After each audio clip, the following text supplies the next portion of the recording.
welcome to Kat's Caffeinated Craftcast, the kitchen special. So I have laundry going, and my laundry room is a very small corner of my kitchen. So please, if you can't hear me particularly well, I'm very sorry, or if that's just an obnoxious noise in the background. Again, I'm really sorry, because it's being awful. So today, I was wanting to make a loaf of bread, a scrap vegetable stock, a scrap pineapple scrap vinegar, a ginger bug, a sourdough starter, and then we'd see where we are at after that. So I'm gonna grab everything. We'll meet back here. Okay, so I'm not actually entirely sure that this yeast packet, because it says January 2020. So we're gonna put it into this smaller bowl, and I'm gonna measure everything into this bigger bowl, and then we'll put the yeast in before we put the flour in, of course. I know my hands are wet from getting the water. I'm ridiculous. But basically, we're gonna put the yeast in the bowl with the water, and I might also put some of the sugar in there with it as well, in order to see if it's still alive.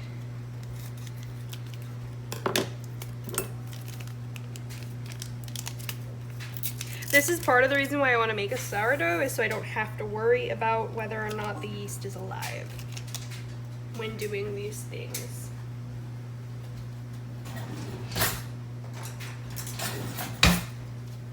And today's utensil of choice is apparently a pair of chopsticks. In case you're wondering, I am using the Spruce Eats One Loaf recipe, simply because it is a single loaf recipe, and even though I need to eat gluten-free, I use a gluten-free flour blend that is 1-to-1. 1 1/2 tablespoons. I need the half tablespoon measurement. See, I thought I was prepared. I was, in fact, not prepared. Why don't I have a half tablespoon measurer? What in the heck? Okay, so apparently half a tablespoon is 1.5 teaspoons. So,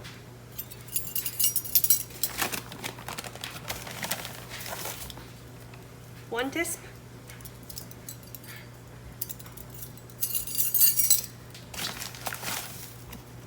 One half tisp.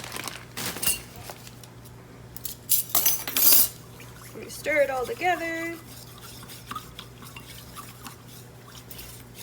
And then we give it like 5 minutes.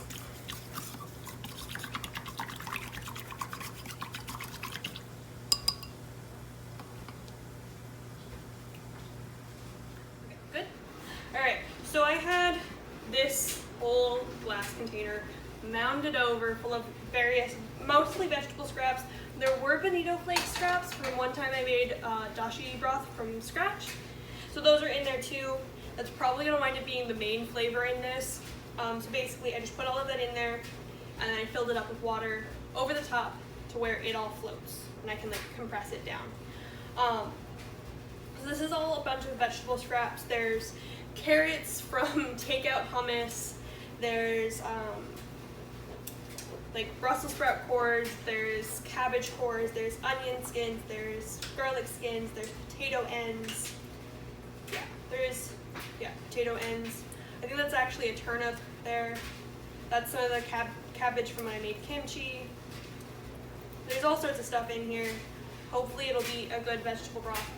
And I'm just gonna turn this on to medium. I would put a lid on it, but I do not own a lid for this pan anymore, because I dropped the I dropped the lid for this pan onto its handle, and the handle shattered, and then somebody else dropped that lid and the whole glass bit shattered.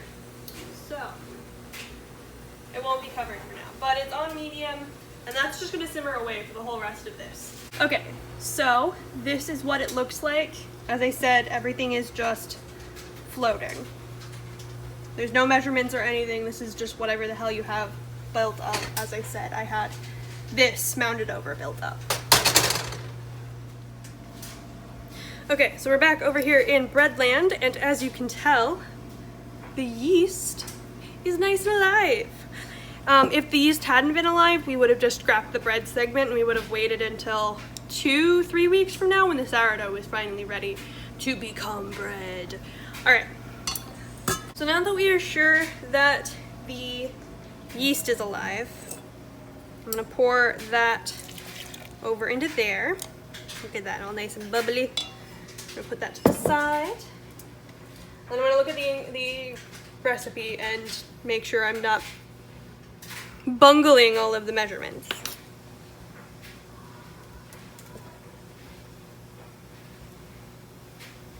Okay, so I put the yeast and I put the sugar in there already.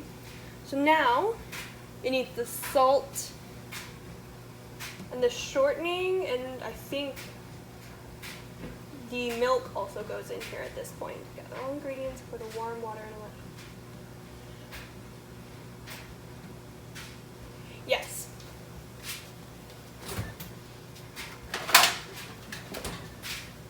Good old whole milk.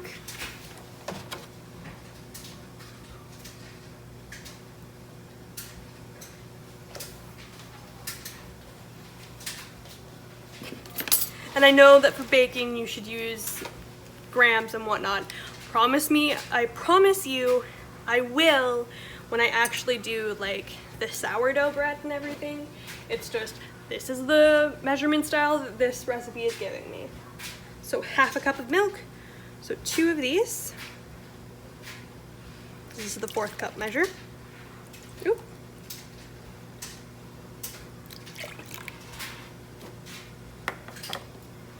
And I'm not even saying that I'm an expert baker or anything.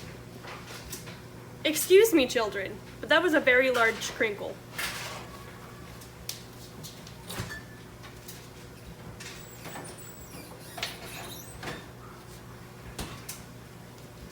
Alright, so milk is in. Now it is time for the salt, which I have in a mildly sketchy plastic bag. Don't at me. 1 teaspoon salt.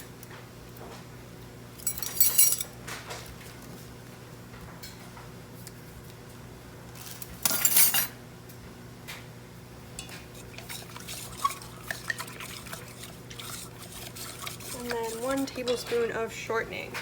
Now, of course, my thing of shortening is a bit mangled, so we're gonna try and go from the other end and see what we can do.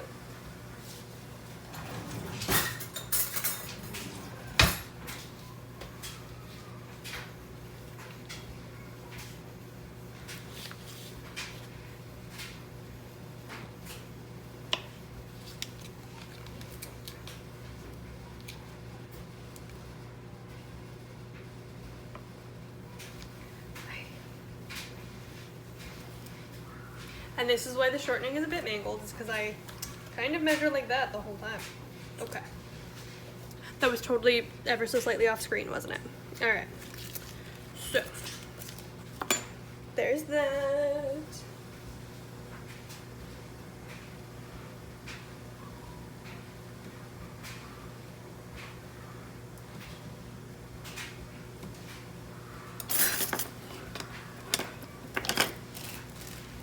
Remember to try your best to keep your workspace clean when you're working in the kitchen.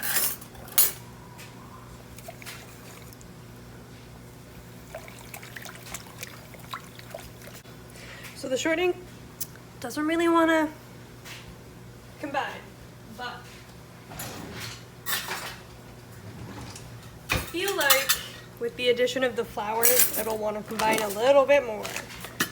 I feel like I should have melted it, maybe, or softened it even more. It's been out of the fridge for half hour at least, 45 minutes maybe. Also, flour I use.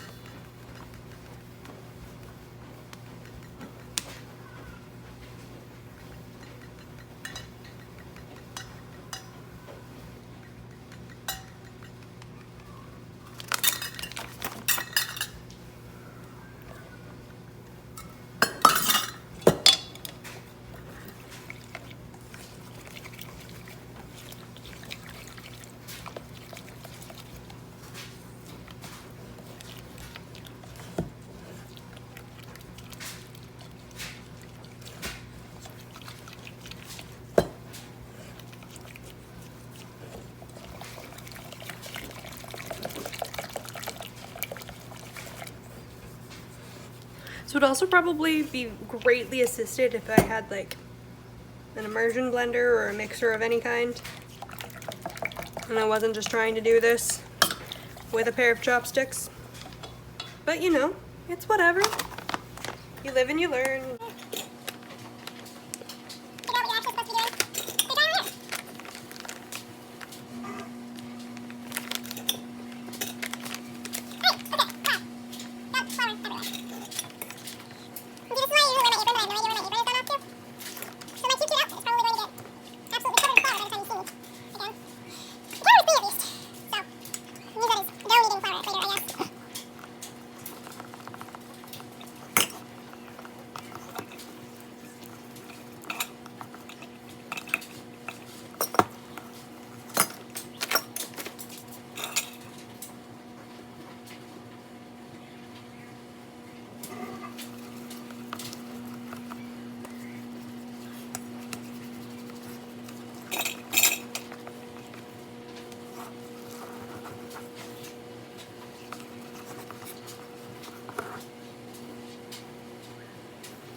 Okay, so I have added 8 tablespoons on top of the 2 cups.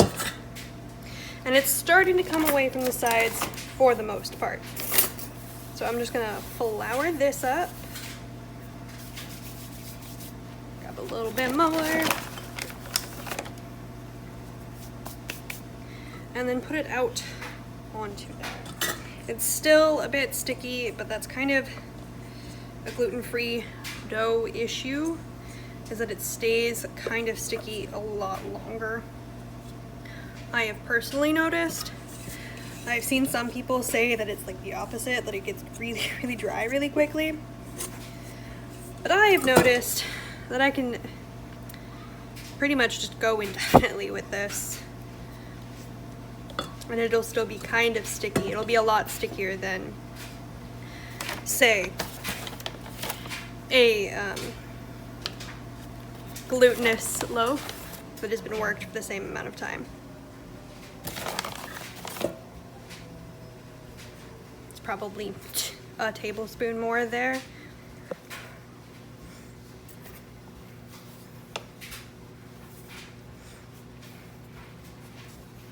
Threw a little bit of the dough on the ground. See, there's still a good few places that are sticking to my hands. I'm probably gonna kill this bag anyway, so I'm not worried about contaminating it too bad.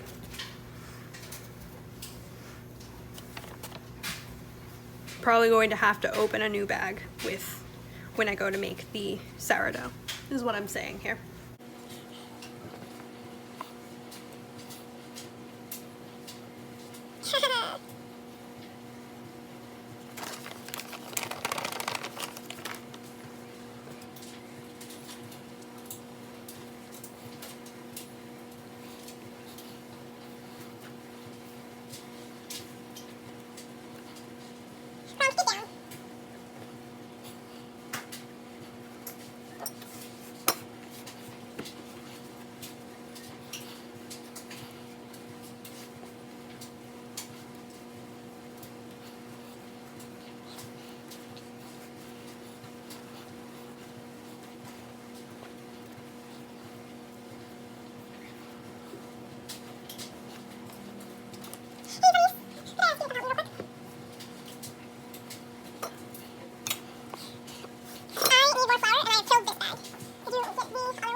Okie dokie. So it is all nice and kneaded. It is not sticky anymore.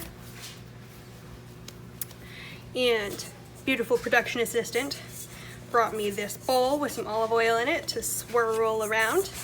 Grease it up. And then put it in. Boop, boop, boop. Boop, boop, boop. And then flip it over so the top is greased. And then we let it proof for a while. All right, so next item of business.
Okay, so first off, the next order of business was actually to clean up my hands, my tools, and my surface. Now we are moving on to the sourdough starter.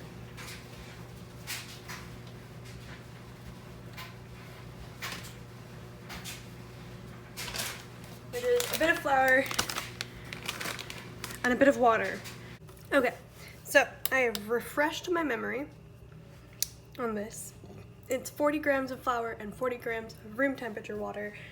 I'm gonna attempt to approximate room temperature water with my tap, but this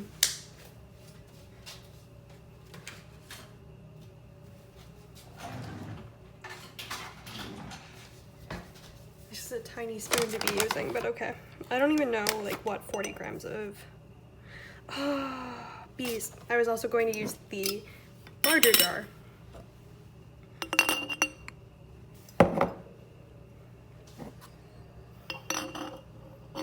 Okay.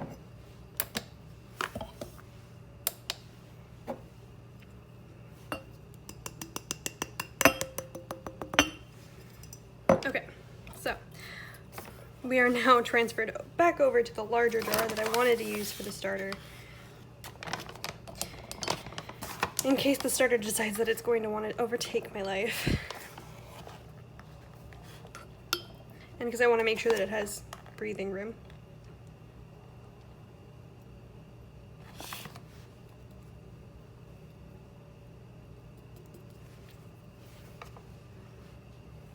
There. Alright, and then 40 grams of room temperature water. Alright, and then 40 grams of water. Ugh, poop. Alright, so I guess we'll do 50-50. Right.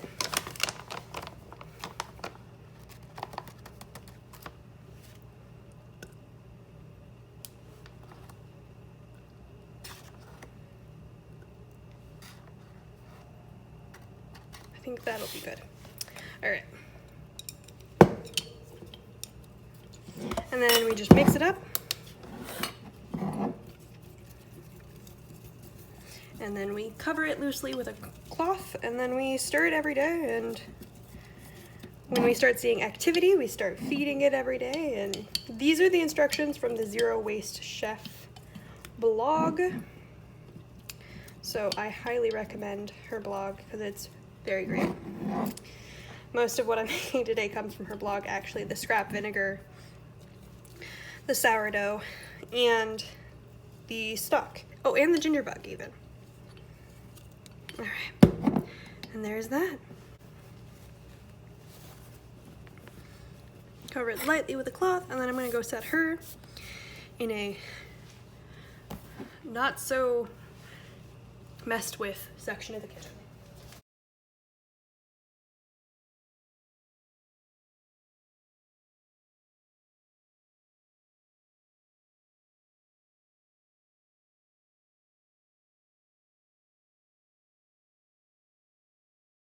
Okay, so up now is the pineapple scrap vinegar. So I've seen, so on her thing, she uses apples, and she adds sugar because she is using scraps. I'm also using scraps, but I'm using scraps from very ripe pineapples, so they're definitely on the sweeter side. And from watching her stories on Instagram and watching a couple of other people who have used her suggestion idea of making vinegar with fruit scraps, some other people have used a quick splash of their pre-existing apple cider vinegar with a mother as their as like a way to jumpstart the yeast growth and everything.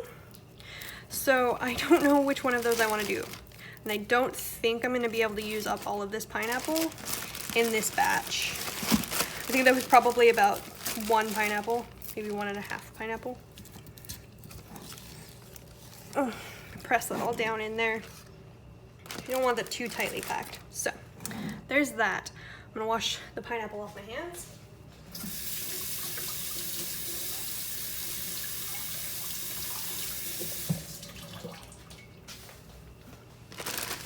And then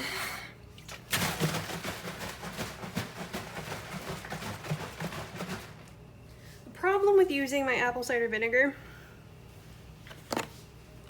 it's not the Bragg's, sadly. I haven't seen Bragg's in a really big container since I moved from Washington. Like, the health food store here is really kind of lame. The one in Washington, though, I could find gallons of the Bragg's. So I'm just gonna try and add a capful, but I'm really shaky. And I'm trying to pour with my non-dominant hand or my lucky fin. So I'm gonna actually put a pinch of that and a pinch of sugar in. Just for shits and giggles to make sure that this works, you know? All right, and then we fill this up to cover with water. We cover loosely with a cloth, and bam, we're all good.